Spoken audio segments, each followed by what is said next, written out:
ಮೂಡ ಕೇಸಿಗೆ ಸಂಬಂಧಿಸಿದಂತೆ ಮುಖ್ಯಮಂತ್ರಿ ಸಿದ್ದರಾಮಯ್ಯ ಅವರ ಪತ್ನಿಗೆ ಇಡಿ ಸಮನ್ಸ್ ಇಶ್ಯೂ ಮಾಡಿದೆ.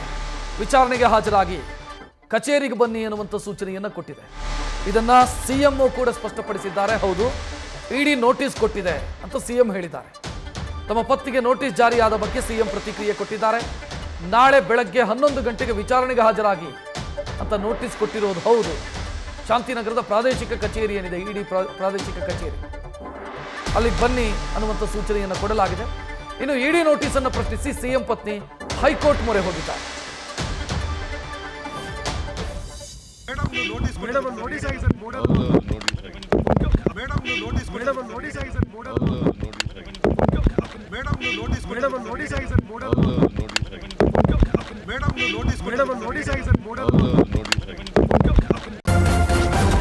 ನ್ಯೂಸ್ ಫಸ್ಟ್ ನಿರ್ಭೀತಿಯಿಂದ ನಿಮ್ಮ ಪರವಾಗಿ.